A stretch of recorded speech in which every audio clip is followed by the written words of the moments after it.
Hey guys, so we are back, and today, first look at a Savage new rifle I picked up. And some of you might be surprised, some of you might not be. But I got the Savage Axis, okay? This is a 308 Savage Axis, and some of you might be thinking, well, why'd you get that? You know, it's on the lower end of rifles. And some of you might not be surprised at all, because you know I like taking things that are lower end, but still quality, and trying to make the best out of it, right?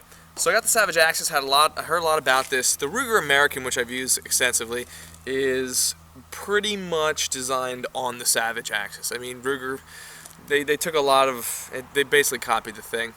They did make it, I think, better. They made some improvements that were a little better. The trigger, the bedding system, the internal bedding system, I think, on the Rugers, a bit better. But I wanted to see what the Savage Axis was all about and see what I could do with it. So I got a great deal on this. It is, you can see the barrel, it is much thicker than your normal sporter barrel. This is a heavy barrel Savage Axis. So when I saw it online, I was like, that's what I want. And fortunately, it was at a gun shop that wasn't too far from me. So I drove over there and picked one up. And for $269, I was able to pick one of these bad boys up. Okay, so I was like, listen, for under $300, I'm gonna check it out. I'm gonna check it out, especially with a heavy barrel, because the Savage Axes and just Savage rifles in general are accurate. They're accurate rifles. That's kind of their go-to motto, is building accurate rifles. So I said, you know what? It doesn't have the Accu trigger. It doesn't have the Accu stock, but let's see what we can get out of it. All right. Let's see what realistically people can get at the lower end of the rifle spectrum. I mean, this is down with the pretty much the end, you know, the lower end of rifles, and some people may scoff at it, but listen, it's a Savage rifle. The stock is a piece of crap. Yes, we know that. You know, the Ruger Americans are crappy stocks too. That's what you're getting for less than $300, right? I mean, it's very, very, if you look at it, it's extremely similar. Even the stock is extremely similar to the Ruger American, and I'm going to do a comparison video on those two. But we'll start on this end. We have a decent butt pad. Actually, it looks a little bit more forgiving than even the Ruger American. I do like the safety here. It's an easy push.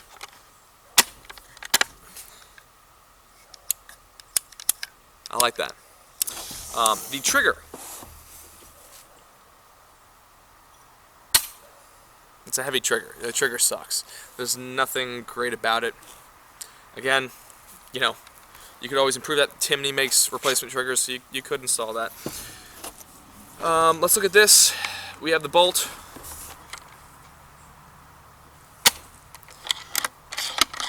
Okay, so the bolt is smoother here than the Ruger American. All right, it's a nice smooth bolt. Only thing is, I've noticed when you're coming up with it, there's a sticking point where you have to give it an extra kind of push.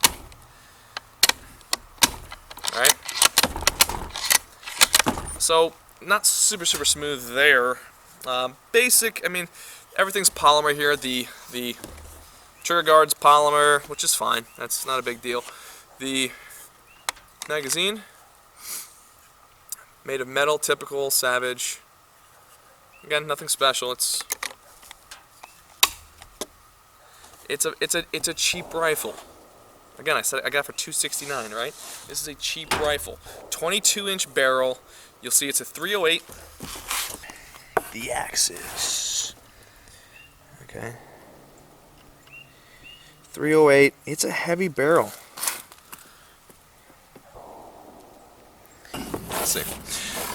So to test if a barrel is free floated or not, these are supposed to be free floated. Sometimes they are, sometimes they're not. I'm probably going to come in. Let me see if I get a better angle at that. I'm going to come in on this and shave off the inside, just like I did. And I'm going to do a video on that. Basically, the accurizing process I take my rifles through when I first buy them. But let's just check, right? Take a piece of paper, wrap it around the barrel, see if it can run smoothly through. Okay, that was no issue. Technically, you can see it's smoothing through right here. It's free floated, right? If I can get it in the groove, right? But it's very it's very tight, right? If you have a bipod attached to here, and you do any flexing, if that stock flexes a little bit, you could have it touching into the side of the barrel, which may or may not affect the accuracy that much. It might throw a flyer, it might not. I like to shave off a little bit of this, just to be certain, right? Cool. Let's check out the trigger pull on this, right? I was telling you before, it's a heavy trigger pull, and it's not smooth, it's not crisp.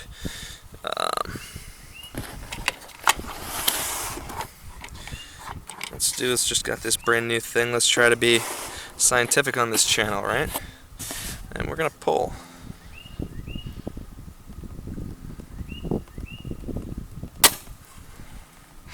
Okay, so that's breaking around a little over 6.5 pounds.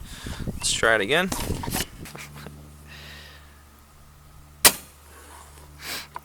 Again, that was 6.5, right under 6.5. So we had above 6.5, under 6.5.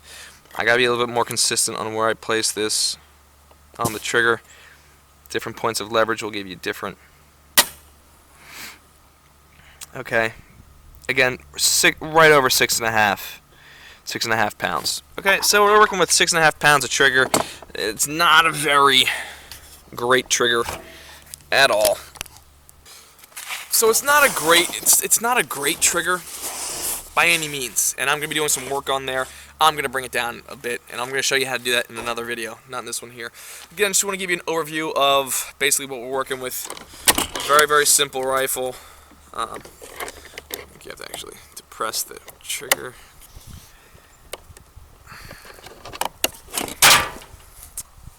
Just a, 2-bolt, 2-lug, bolt lug design on there.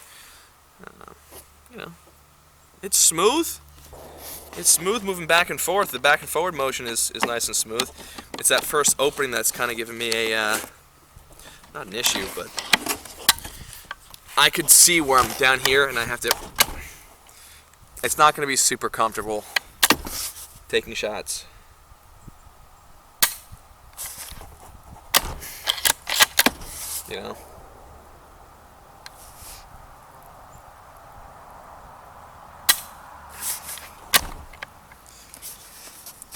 It's going to be somewhat of a bitch. I'm going to see what I can do about that, if there's anything to do about that.